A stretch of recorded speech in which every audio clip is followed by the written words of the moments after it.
Muy buenos días, amigos televidentes, bienvenidos a esta primera emisión del Comercio TV con todas las noticias del ámbito nacional y también internacional. De esta manera vamos a empezar con la información. Les contamos que un fatal accidente de tránsito cobró la vida de 5 personas. El hecho se registró la mañana de este domingo en la vía El Espóndilos en la provincia de Santa Elena. 2 taxis colisionaron frontalmente y se presume que uno de los vehículos habría invadido el carril contrario. 5 personas fallecidas es el resultado de un trágico accidente de tránsito ocurrido la mañana de este domingo. El hecho acaeció en la vía El Espóndilus en el sector Capaes del cantón Santa Elena. 2 taxis impactaron frontalmente, ocasionando la tragedia. La tipología del accidente es un choque frontal excéntrico. Uno de los 2 vehículos invadió carril. Un carro estaba en su carril normal, en su sentido normal, y el otro vehículo estaba invadiendo el carril. ¿Cómo quedaron? En el accidente fallecieron los 2 conductores de los vehículos, identificados como Jefferson Alejandro Liriano Santos, Luis Armando Apolinario Granados, y los ocupantes Miguel Rosales, de 40 años, Wilmer Benedicto Orrala Apolinario y Osvaldo Milton Apolinario, además de un sobreviviente quien se encuentra internado en el Hospital Liborio Panchana. Aproximadamente el hecho habría ocurrido a las 5:45, a la altura de Capaes, esto es en la jurisdicción de la comuna San Pablo. Los cuerpos fueron llevados hasta el anfiteatro del cantón y después de la autopsia trasladaron los cadáveres hasta la comuna Sinchal, de donde eran oriundos. Gran cantidad de personas se aglomeraron para recibir los cuerpos. La comuna se encuentra conmocionada. Se trasladaban hasta Santa Elena o Libertad a hacer su comercio de limón. Entonces la desgracia sucedió así, que iban todos 4 en un solo taxi. El día viernes tuvimos una reunión familiar y ahí cruzamos muchas conversaciones a lo bien como familia, y esa fue la última vez que tuvimos con él. Estamos muy dolidos. Nunca se había visto en Sinchal una desgracia así de 4 muertos. En las próximas horas se realizará una misa campal en la población y después el sepelio de los cuerpos. Desde la provincia de Santa Elena informó Darwin Villao. Y una persona falleció y 6 resultaron heridas en un accidente de tránsito que se registró la tarde de este domingo en la Ruta Viva en el sector de San Patricio en Cumbayá. Según el ECU 911, el accidente se produjo cuando una buseta escolar perdió pista y se encunetó. De las personas que resultaron heridas, 2 recibieron primeros auxilios en el lugar, mientras que 4 ciudadanos fueron llevados a una casa de salud. Las autoridades recomiendan conducir con precaución, respetando los límites de velocidad y señales de tránsito. Y 2 muertos fue el saldo trágico de accidentes de tránsito en la provincia de Guayas durante el fin de semana. Una de las víctimas es un ciudadano que iba en un triciclo y quien fue atropellado por un bus interprovincial. La otra víctima mortal es el conductor de un camión que chocó frontalmente con un bus. Llegaron al lugar de la tragedia y solo encontraron parte de los escombros del camión que era conducido por Johnny Rosado, su familiar, quien se dirigía a su trabajo y conducía por la vía Machala-Guayaquil, cerca del cantón Balao, cuando, según las versiones de testigos, el bus de la cooperativa Loja Disco 75 intentó rebasar un automóvil y se estrelló con el automotor en el que iba ese padre de familia, que falleció al instante. Él era un buen hombre, era una buena persona, una gran persona. Pero si él no es ni loco para manejar, él le gusta andar despacio, muchacho bien tranquilo. La Loja lo cogió frontal, ¿ya? Y eso es lo que sabemos todos, no sabemos nada más, amigos. El accidente ocurrió a las 2 de la madrugada y la cabina del carro que conducía el señor Rosado quedó completamente destrozada, y la del bus de transportación pública interprovincial parcialmente. Mi hijo venía porque él trabaja en una bananera. Entonces él iba a la hora, a las 4:30 de la mañana, él sabe salir a recoger el personal, tanto en Naranjal como a Balao, a ver material. Ya nos llaman de mañana que ha tenido este accidente. 16 personas fueron trasladadas en ambulancias hasta casas de salud de Naranjal. Todos eran pasajeros que viajaban hacia Guayaquil, entre ellos el oficial del micro, porque el chofer huyó de ese lugar. Pero a pesar de lo que venía con el cinturón, con el impacto, y hacia adelante me golpeó la parte de aquí. El golpe del impacto aquí en la cara y aquí de la frente. No avanzó a manobrear y nosotros veníamos todos dormidos a la altura de Balao a las 2 de la mañana aproximadamente. De hecho, quedamos impactados todos y pudimos evacuar el carro. empresa se hizo presente, estamos queriendo ir a hacernos atender porque estamos heridos, estamos golpeados. Mientras que ellos retiraron el cadáver del anfiteatro y se dirigieron a un recinto cercano a Balao Chico, de donde era oriundo. Esa familia espera que se determinen responsabilidades en ese accidente de tránsito que los deja sin uno de sus seres queridos. En otra vía de la provincia del Guayas, esa vez pasando el peaje de la Durán Yaguachi, un ciudadano que llevaba ese triciclo murió al ser atropellado por ese bus interprovincial. Personal de la OIAC llegó al lugar para hacer el levantamiento del cuerpo sin vida, en una zona donde se presentaba la calzada mojada por la lluvia, informó Charlie Pizarro.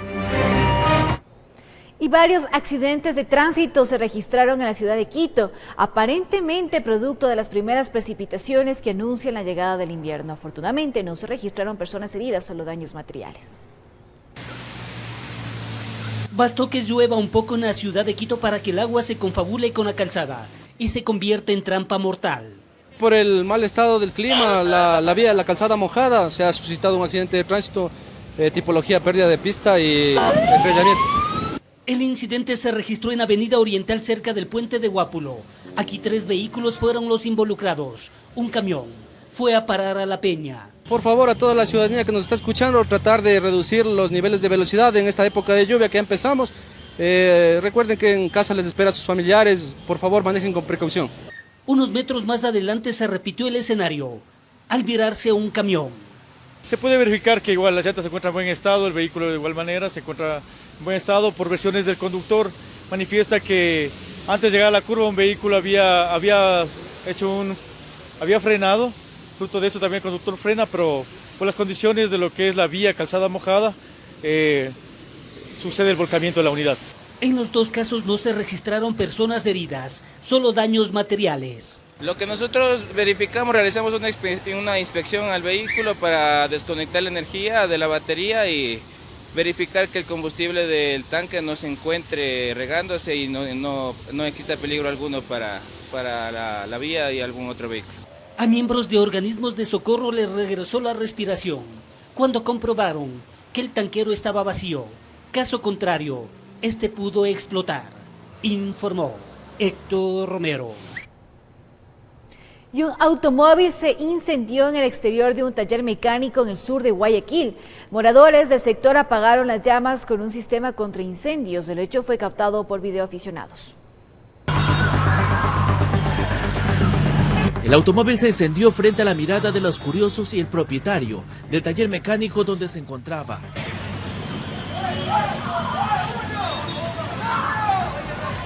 Todos querían ayudar y el objetivo era que no haya un estallido que afecte a las casas de ese barrio, de las calles Guaranda, entre Portet y Venezuela. Y de esa manera sacaban extintores, pero fue imposible. Las llamas estaban consumiendo el vehículo. Ya se prendió el tanque, ya no pasa nada. Ya se prendió el tanque. El sistema contra incendios del local de un vecino fue de gran ayuda.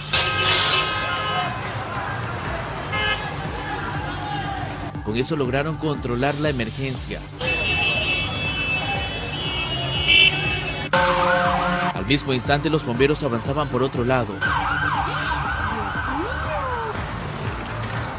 Afortunadamente no hubo heridos, solo el automotor que quedó en estas condiciones, inservible. Un circuito que hubo ahí. Estábamos restaurando el piso nada más y parece que se prendió la cañería de la gasolina. Ningún herido, nada, simplemente fue daño material nada más. Se le incendió el propietario del taller. El dueño no estuvo presente en el momento de la tragedia, que ocurrió a menos de 20 metros de una gasolinera. Se logró colaborar con extintores también, aunque en el momento que nosotros reaccionamos ya era muy tarde para sofocar las llamas. Quienes habitan por este sector del sur de Guayaquil piden a los mecánicos que tengan más precaución al realizar todo tipo de trabajos con soldadura a sus clientes. Por eso ese tipo de trabajo se requieren 2 personas, uno que realice el trabajo y otro que esté atento a cualquiera de estos percances. Encendió enseguida el vehículo, no demoró mucho en consumirse ese carro. Ahora deberían tener más cuidado. Solo quieren que no se repita esta emergencia que puso a correr a muchos en ese sector de la ciudad, donde la colaboración de algunos moradores logró apagar el fuego, informó Charlie Pizarro. Y 4 delincuentes armados intentaron robar un local comercial en el norte de Quito. Gracias a la rápida acción de los propietarios del negocio que se enfrentaron a los sospechosos, no lograron su cometido. La policía inició con las investigaciones de este hecho.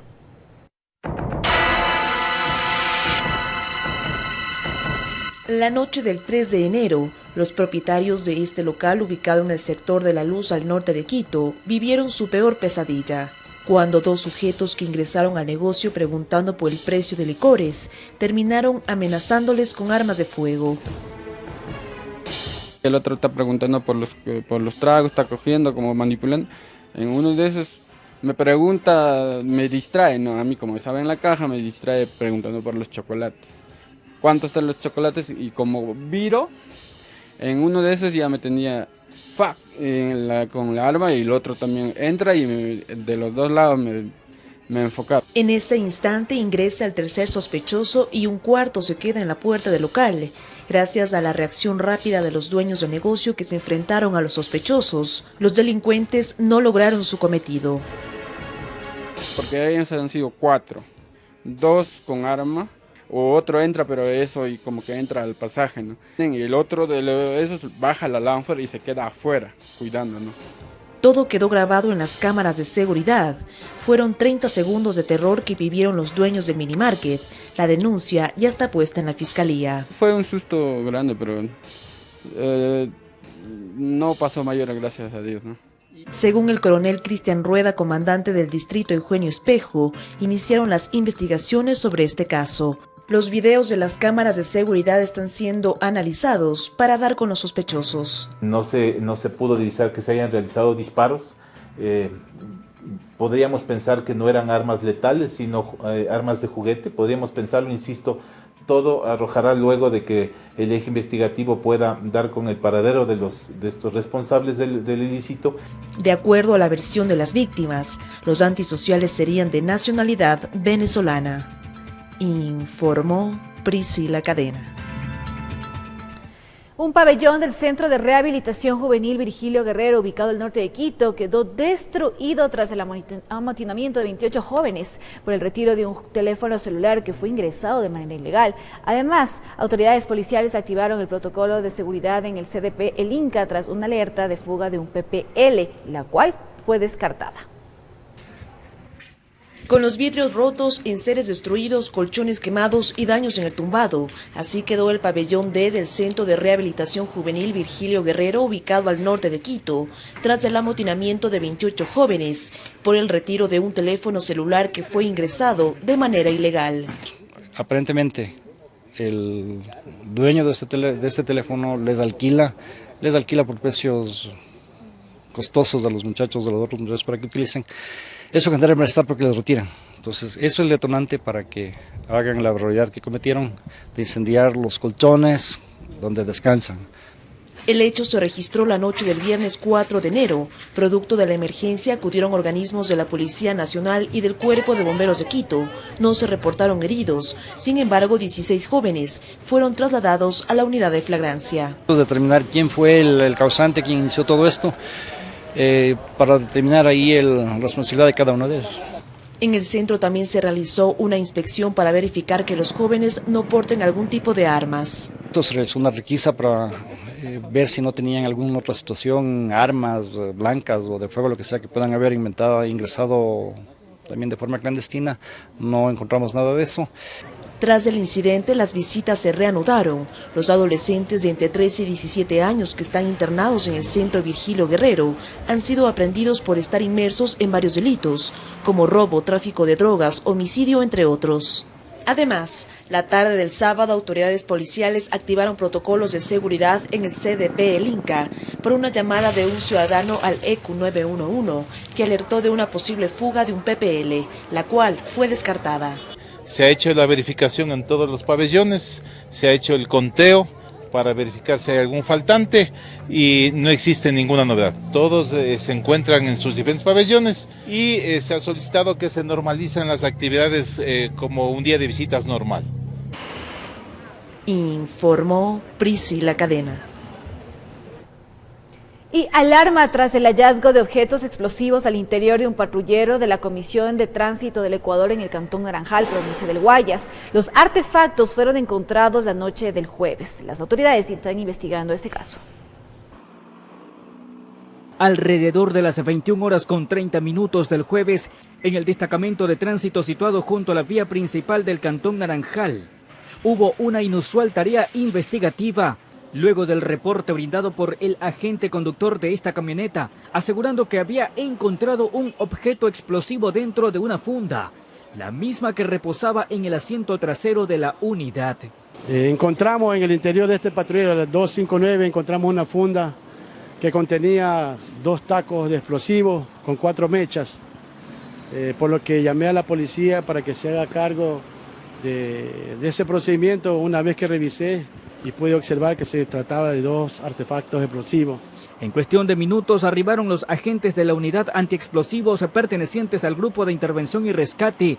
Ellos confirmaron que el objeto encontrado sí resultaba positivo para una carga explosiva. 4 mechas detonantes no eléctricas, de 4 fragmentos de mecha lenta y 2 cartuchos de emulsión de color rojo, marca el Mudor 3000. No, comúnmente conocidas como dinamita. Y encontraron en el patrullero 418 que está en el lado acá, 2 tacos más con mechas, con 4 mechas y 2 artefactos.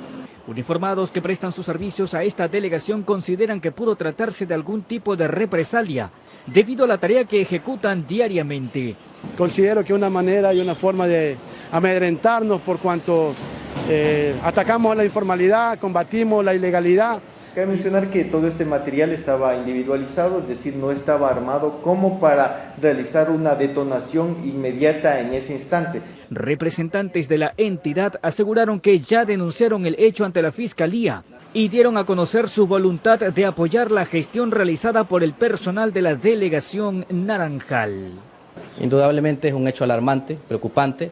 En tal sentido, por eso hemos, como le reitero, venir aquí a dar el respaldo a nuestros informados, ver la forma de cómo adecuamos las instalaciones, el personal y todo lo que está dentro de nuestra competencia.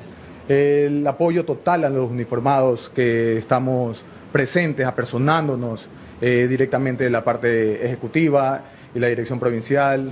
Igual vamos a continuar, esto no nos va a amedrentar, seguiremos con nuestro trabajo. Informó José Morales. Es momento de hacer una pausa comercial, amigos televidentes, pero al retornar les contamos que 150 hectáreas afectadas por un incendio en el sector El Pedregal del Cantón Mejía. Pero además, el gobierno oficializó la denuncia en la Fiscalía sobre irregularidades en el anterior mandato. El desarrollo de esta información y mucho más al volver.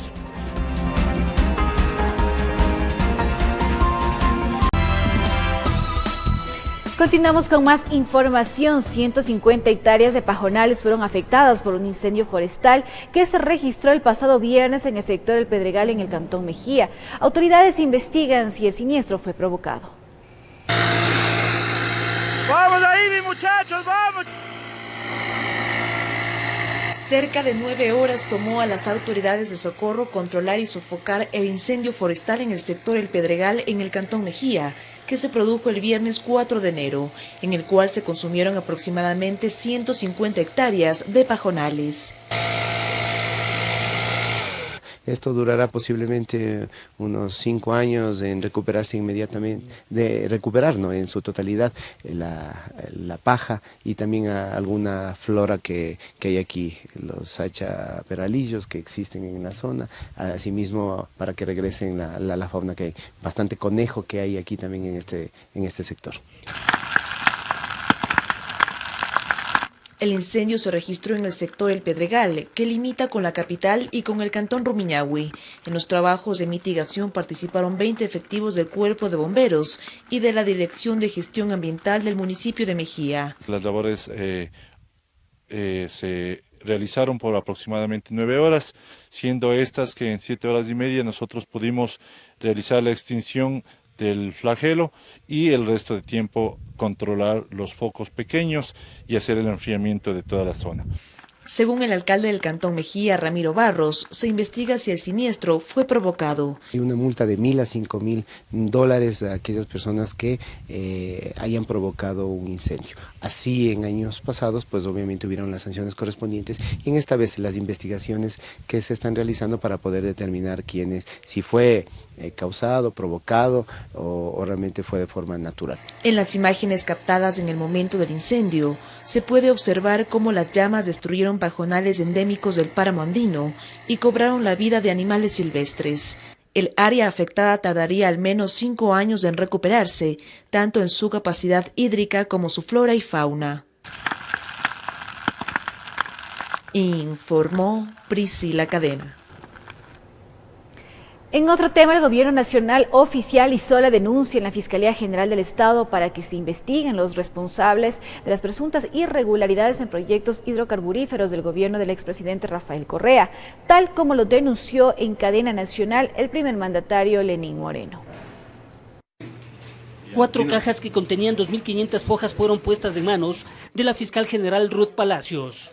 Los documentos que nos ha entregado Naciones Unidas de las empresas que contrató Naciones Unidas para la revisión de los 5 proyectos hidrocarburíferos más importantes llevados adelante en el gobierno anterior.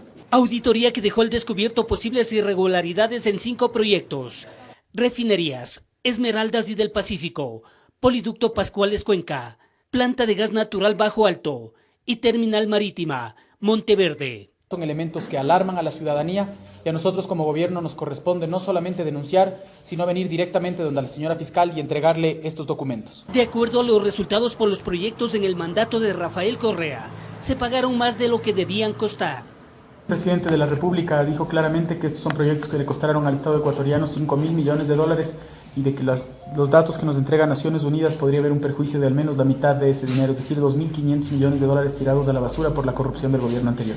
Desde la Fiscalía el compromiso para que la documentación no se convierta en letra muerta.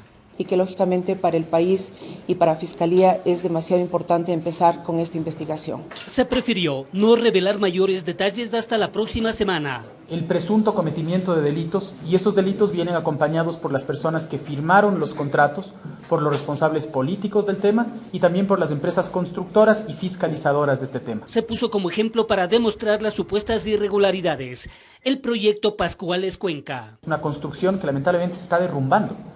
Es decir, se hizo con malos materiales y la fiscalización que se supone que tenía que costar $20 millones, terminó costando $27 millones y ni siquiera con ese sobreprecio de fiscalización se planteó desde esa fiscalización los problemas que encontramos. Documentación que también fue puesta en conocimiento de la Contraloría, entidad que ya lleva adelante un estudio sobre los 5 proyectos. Existen ya incluso informes de la Contraloría con responsabilidades administrativas, civiles e indicios de responsabilidad penal que están en conocimiento de la Fiscalía. Y nosotros lo que vamos a hacer es analizar esta documentación, analizar estos informes, usar como insumo esta información en todas las acciones de control que vamos a seguir desarrollando como Contraloría. Informó Héctor Romero. Y la Comisión de Fiscalización solicitará a la Contraloría y Fiscalía que se remita los informes entregados por el presidente de la República, donde se establecen sobreprecios en las mega obras impulsadas por el gobierno anterior. En la Asamblea no descartan abrir una investigación por este caso. Tras la cadena nacional de este jueves, donde el presidente informó en torno a los resultados de la investigación a 5 megaobras del anterior gobierno y donde se habrían detectado sobreprecios de más de $2.000 millones, desde la Comisión de Fiscalización de la Asamblea se hace el anuncio, pedir los informes a la Contraloría para investigar el caso. Aportar con alguna información, incluso que repose en la Asamblea Nacional, en la Comisión de Fiscalización, en la Asamblea en su conjunto, hacia Fiscalía o Contraloría, que pueda también abonar sobre la investigación que se aperturará sobre esta denuncia gravísima que ha hecho el presidente, pues nosotros deberemos actuar oportunamente, adecuadamente. La presidenta de la comisión asegura que hay que darle una respuesta al país en torno a este escándalo, pues esta sería una de las causas para que el país esté sumido en una crisis financiera. Si se evidencia aquello que en esta investigación que ha entregado, en este caso la ONU, se evidencia que había sobreprecios, sería un acto de irresponsabilidad magna, además de una traición profunda al pueblo. María José Carrión, expartidaria del anterior gobierno, dice estar decepcionada, pues tras esta investigación se confirmaría que durante la última década el gobierno malversó fondos públicos. Nosotros dimos un voto de confianza, luchamos en las calles por llegar a ser gobierno, fuimos parte, en mi caso como legisladora, durante algunos años de la Revolución Ciudadana, y realmente a mí sí me da vergüenza decir que algunos funcionarios han estado metidos las manos en hechos de corrupción. Mientras tanto, desde la Asamblea se ha emitido un comunicado tras esta declaración del presidente que critica la lentitud de la legislatura para aprobar una ley anticorrupción. Señoras y señores asambleístas, si la ley anticorrupción que enviamos hace 3 meses a la Asamblea Nacional, que por supuesto no tiene informe para primer debate, si esta ley ya se hubiera aprobado, el país tendría las mejores herramientas probadas en el mundo entero para que, por ejemplo, esos 317 exfuncionarios con indicios de responsabilidad penal no caminen impunes por nuestras calles. Desde la Asamblea se afirma, la Asamblea Nacional aprobó con 107 votos el 14 de agosto del 2018 la Ley Orgánica de Lucha contra la Corrupción.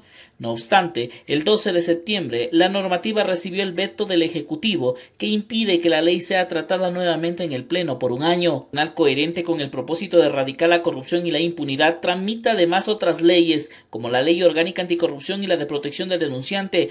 Nuestro compromiso, dice la Asamblea, en la lucha contra la corrupción es inquebrantable. Así lo ha demostrado el proceder de la Asamblea. Solo el trabajo articulado del gobierno, el Estado en su conjunto y la sociedad civil lograrán resultados eficientes y estructurales para erradicar la corrupción. Así culmina el comunicado emitido por la Asamblea Nacional tras el pronunciamiento presidencial. Informó Javier Gallo. Y Lenin Rodríguez, ex asesor de la legisladora Ana Galarza, se ratifica en su denuncia en contra del asambleísta por un supuesto cobro de diezmos, aunque Rodríguez afirma que no presentará una denuncia formal en la Fiscalía. Él espera que la Asamblea conforme una comisión que investigue este caso.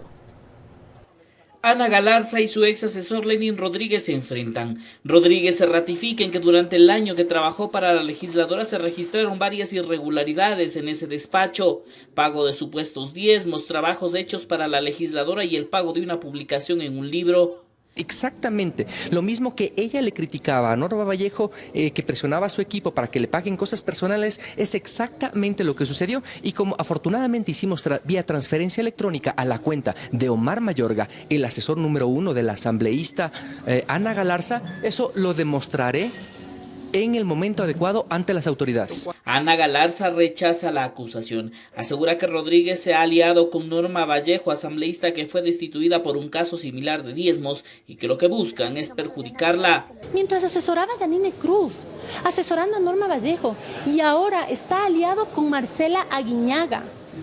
Esa es la doble moral que dice que a él le molesta. Y mi único objetivo es que se conozca la verdad de este caso. Que ha acudido a la Fiscalía para que se inicie una investigación por esta denuncia. Galarza no descarta pedir a la Asamblea que se conforme una comisión para que este tema sea esclarecido. Dice que no le teme a la denuncia de su ex asesor.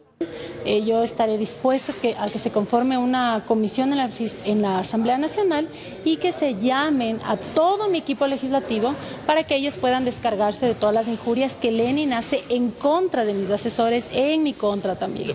Mientras que Lenin Rodríguez afirma que no presentará una denuncia ante la Fiscalía, pero que tiene las pruebas necesarias para demostrar sus aseveraciones.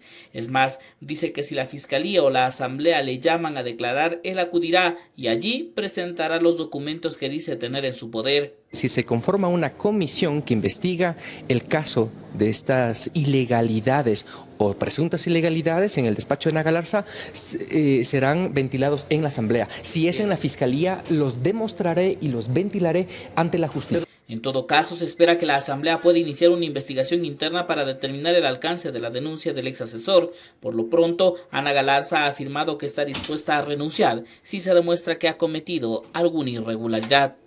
Informó Javier Gallo. Y el presidente de la República, Lenín Moreno, informó que en los próximos días emitirá un veto parcial a la ley de comunicación aprobada en la Asamblea Nacional. Lo dijo con motivo del 5 de enero, Día del Periodista Ecuatoriano. Fue Eugenio de Santa Cruz y Espejo con el lanzamiento del primer ejemplar del periódico Primicias de la Cultura de Quito, que marcó el 5 de enero como Día del Periodista Ecuatoriano. El presidente de la República, Lenín Moreno, expresó su solidaridad con los comunicadores sociales. El Gobierno Nacional ratifica el respeto irrestricto a su trabajo, pilar y cimiento de nuestro régimen democrático. En esta línea, desmontamos la perversa Ley Orgánica de Comunicación, que coartaba la libertad de expresión.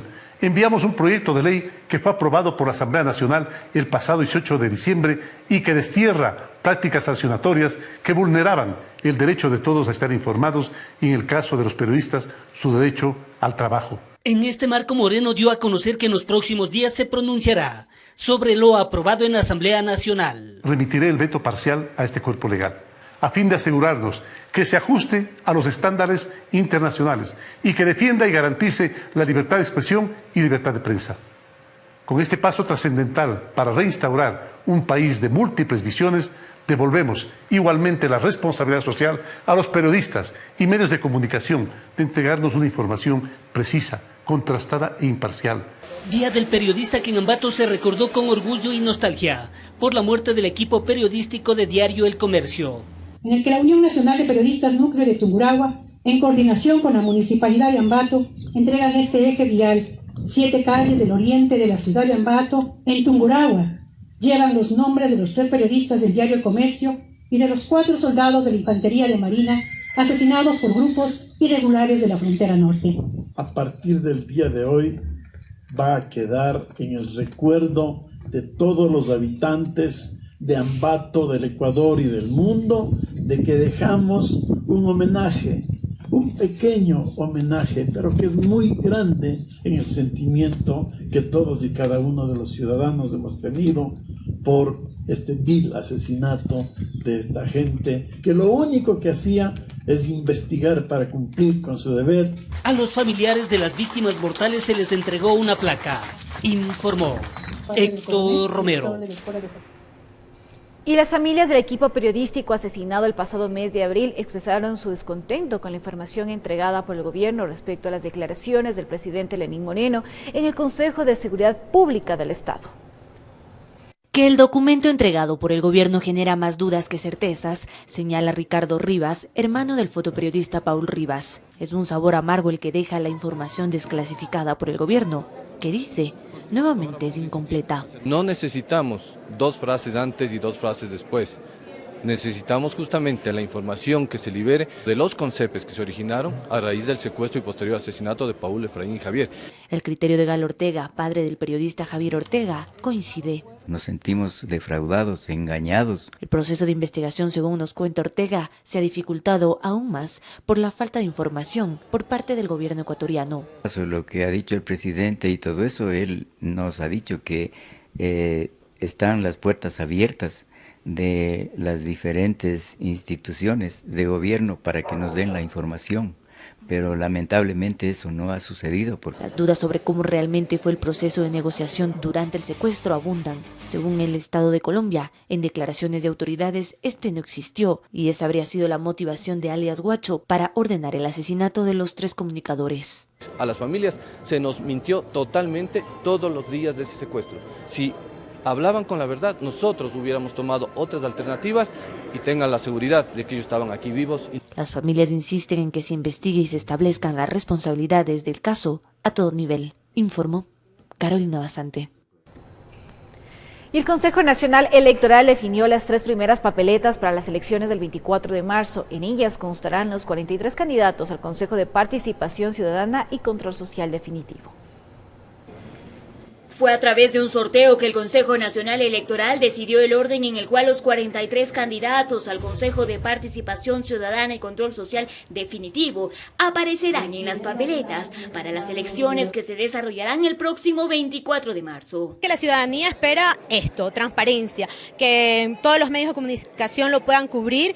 Creo que la ciudadanía espera fomentar la participación. Estamos confiados de que el Consejo Nacional Electoral pues ya inicie la difusión de cómo va a ser la votación, cómo van a estar las papeletas. Recordemos que para elegir a los 7 miembros que conformarán el Consejo de Participación Ciudadana habrán 3 papeletas. En la primera estarán 28 hombres, de los cuales se debe escoger 3. En la segunda estarán 11 mujeres, que de igual forma se escogerán 3. Y la última, en la cual están 4 representantes de los pueblos y nacionalidades indígenas, montubios, afroecuatorianos y ecuatorianos en el exterior, se deberá elegir 1. Hablamos de hacer las cosas transparentes y creo que es la oportunidad de ser respetuosos, lo que manda la ley y su reglamento. Nosotros nos comprometemos a cumplir con aquello para que el pueblo ecuatoriano pueda tomar la última decisión. El sorteo estuvo avalado por el notario octavo del Cantón Quito, Jaime Espinosa, y contó con la presencia de los 43 candidatos, quienes aprovecharon la oportunidad para plantear varias interrogantes al Pleno del CNE respecto de la promoción de sus candidaturas. Cómo el CNE tiene previsto los mecanismos de promoción de las candidaturas. Y si nosotros, por ejemplo, podríamos aceptar entrevistas ante los medios de comunicación social.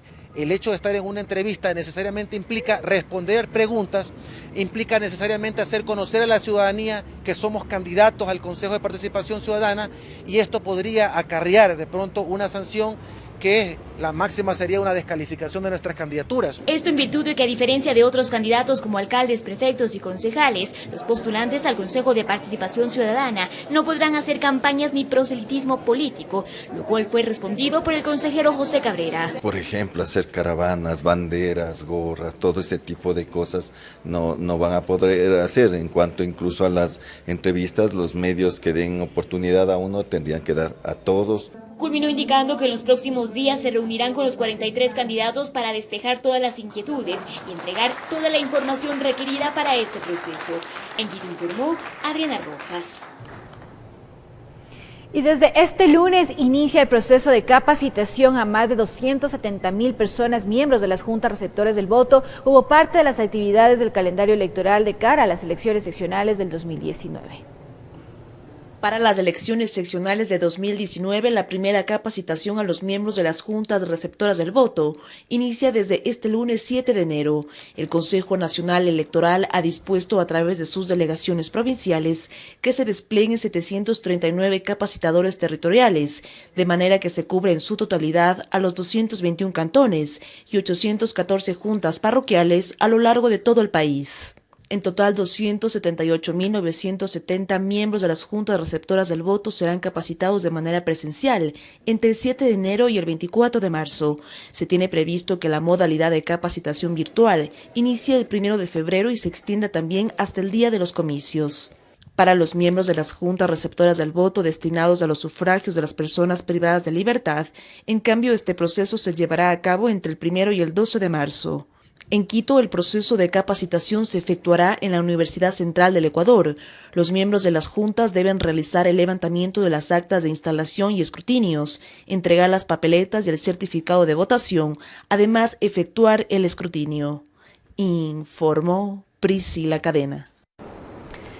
Y culminó el plazo para la inscripción de candidaturas para fiscal general del Estado. En total existen 25 postulantes, entre los que figuran Diana Salazar, director de la Unidad de Análisis Financiero, Ruth Palacios, actual fiscal general encargada, Jorge Blum, ex juez de la Corte Nacional de Justicia, y Juan Bisueta, director del Consejo de la Judicatura. Hasta este 2 de enero solamente una persona se había inscrito en el proceso, pero en el último día de recepción de candidaturas se vio bastante movimiento en las instalaciones del Consejo de Participación Ciudadana. La penal creo que debe estar en buenas manos y por eso estoy concursando para fiscal general del Estado con el fin de que la justicia penal camine como tiene que caminar, es decir, de manera transparente y de manera oportuna. Nosotros somos parte de este pueblo y estamos decididos a contribuir sabiendo los riesgos tremendos que acarrea la Fiscalía. Y varios operativos de control se registraron en algunas ciudades del país para evitar especulación en los productos de primera necesidad que se pueda dar a pretexto del incremento en el precio de algunos combustibles. Los controles se desplegaron a estaciones de servicio, tiendas de abasto y mercados. En el caso cooperativas de transporte, se verificó que el costo de los pasajes no se haya incrementado. Al frente de los operativos está el Ministerio del Interior en coordinación con la Policía Nacional, las intendencias y las comisarías.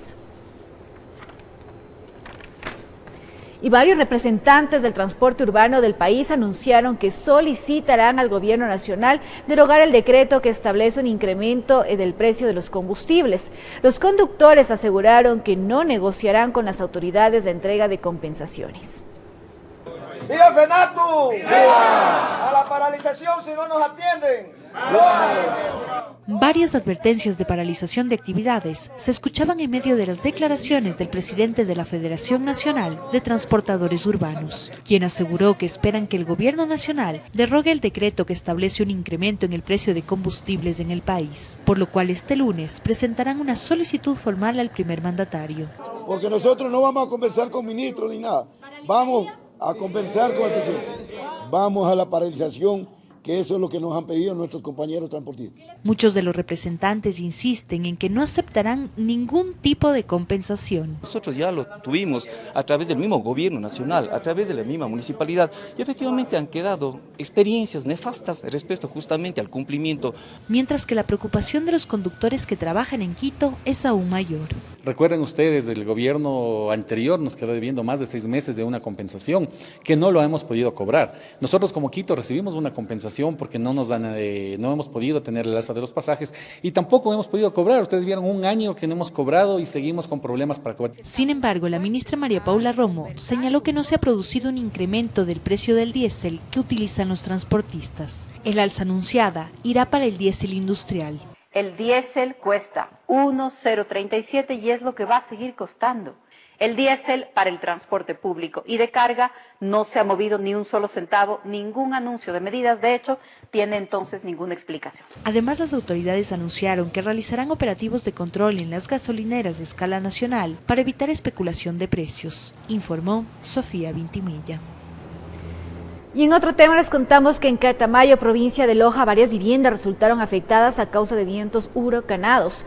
Todo el sector se llevó un gran susto frente a este fenómeno natural. A través de este video aficionado se puede observar el viento huracanado que atraviesa el barrio Nueva Esperanza en el cantón Catamayo. Fue tan fuerte que se llevó varios techos de viviendas. Aterrorizando a todos los moradores, el cuerpo de bomberos del sector acudió al llamado de auxilio. Totalmente el techo se les levantó por producto del pequeño huracán, llamémosle, que aquí, o remolino que aquí ha habido ayer aquí en nuestro sector. Luego de haber pasado el percance, 3 viviendas resultaron afectadas. Se despejaron escombros para evitar más daño. Don Miguel Narváez cuenta que se llevaron un gran susto. Que se vino, pero a mí se me imaginó que era como terremoto. Que yo me paré rapidito, debajo de la puerta me agarré cuando vi que el techo ya lo elevó. José Salinas, también morador de este lugar, se quedó sin techo en su vivienda. Hace un llamado a los organismos respectivos para que les apoyen de alguna manera, ya que son de escasos recursos económicos. Yo estaba bajando, fue un huracán que bajó así de arriba y le llevó el techo al vecino todito y me llama a mí el señor de aquí, dice venga a ver lo que hizo. Pero fue rapidísimo, bajada abajo por aquí por Jesús de Gran Poder. El percance fue controlado a tiempo y no pasó a mayores, solamente daños materiales. En Loja informó Marcela Constante Brito. Y según el Instituto Oceanográfico de la Armada, en esta temporada lluviosa ya está presente un evento del fenómeno del Niño con características de débil a moderado. El INOCAR indicó que no va a llegar a la magnitud de los años 1927 y 1998, pero sí va a afectar en el clima, aunque no de manera intensa. Desde la última quincena de diciembre inició la estación lluviosa y en este mes las lluvias se irán incrementando paulatinamente en frecuencia e intensidad, según el INOCAR. En el transcurso de las próximas semanas, de esta semana y la próxima semana, vamos a ir teniendo un incremento paulatino de las lluvias y tienen mayor intensidad en el mes de febrero. En el litoral ecuatoriano, en la época de lluvias, llueve con intensidad. Van a haber este tipo de lluvias, van a haber tormentas eléctricas, probablemente hayan inundaciones en los lugares que normalmente se inundan. Eso es lo lógico que podríamos esperar para ahora. De acuerdo al monitoreo realizado por las instituciones que conforman el Comité de Estudio Regional del Fenómeno del Niño ERFEN, tendremos un invierno con relativa normalidad, incrementado ligeramente por un evento del Niño de características débil a moderado, que ya está presente frente a nuestras costas y en el Pacífico Central. Tenemos un evento del Niño, efectivamente. Ya hasta el mes pasado había un 90% de probabilidades de ocurrencia de un evento del Niño. En este momento ya lo tenemos prácticamente con nosotros, desde débil a moderado, es decir, un ligero incremento de la temperatura del mar. ¿Va a aumentar la probabilidad de ocurrencia de lluvias? Sí, definitivamente, pero no va a ser algo demasiado intenso o con la fuerza o o destrucciones que causó en el 82, 83, 97, 98, ni nada parecido. Lo que tenemos ahora es una categoría mucho menor que lógicamente va a afectar el clima, pero no de una manera tan intensa. De ahí las recomendaciones a la ciudadanía. Siempre insistimos en el tema de limpieza de alcantarillas, que se eviten cualquier tipo de taponamientos. Nuevamente, que los lugares que normalmente se inundan tengan mayor precaución con este tipo de limpiezas y que si llegan a haber problemas de este tipo, pues buscar la solución lo más pronto posible. De hecho, las personas ya salen preparadas desde sus hogares, aunque no todos. ¿Usted vino con su paraguas o no? Hoy no, ay, me olvidé. Sí, pero casi siempre se traen paraguas. Como están empezando a caer las lluvias, ya uno tiene que salir con su paraguas, aquí lo cargo. Entonces ya varias veces me ha cogido la lluvia, entonces ya es mejor estar prevenido. Informó Roselena Vascones. En otro tema les contamos que la comunidad ciclista de la ciudad de Quito se reunió este fin de semana con la finalidad de fortalecer la campaña Te Queremos a Salvo, que busca concientizar en la colectividad la importancia de respetar las señales de tránsito para reducir los accidentes. Con el lema Te Queremos a Salvo, los amantes de la bicicleta en familia recorrieron parte de la ciudad de Quito. Muchos de los accidentes pueden ser prevenidos, pueden ser evitados simplemente con la observación de cierta reglamentación. Por lo tanto, esta campaña lo que busca es que todos participen, todos sean parte del cambio y todos generen una adecuada y mejor conducta en temas de movilidad. Las autoridades municipales le apuestan a este tipo de iniciativas y pretenden reforzarlas por los resultados positivos que han obtenido. Podemos informar que se han reducido siniestros de un menos 20%. Esto es un número que quiere decir que de 8.440 siniestros que se registraron en el 2017, registramos 6.771 siniestros en el 2018. Y consecuentemente con esto también se reduce la cantidad de personas heridas, se ha reducido un 13%, y los fallecidos en un menos 16%. Los deportistas son conscientes que el respeto a las normas de tránsito permiten una convivencia saludable. Absolutamente, hay conductores que no respetan las leyes y también pienso que por parte de los ciclistas también debemos ser un poco más prudentes y no por el hecho de que estamos en bici tenemos que tomar toda la culpa para el conductor. La belleza de la mujer capitalina reflejada en la reina de Quito se hizo presente con su mensaje. Y lo más importante es que a través de estas campañas se hacen mensajes, reflexiones para que los ciudadanos puedan respetar las señaléticas en las vías, pero lo más importante que tengan conocimiento sobre las consecuencias al no respetarlas. Allegados de Felipe Endara no quisieron dejar pasar por alto la oportunidad para exigir justicia para el ciclista atropellado hace 6 meses. Felipe está súper delicado, en un estado crítico todavía. Fue un golpe súper fuerte que todavía no entendemos cómo él sobrevivió a eso. Me imagino que por ser un deportista y por ser tan saludable, porque fue un golpe, en verdad, para empezar, inesperado de una persona irresponsable que invadió vía. Lanzamiento de la campaña que terminó en medio de música y arte, informó Héctor Romero.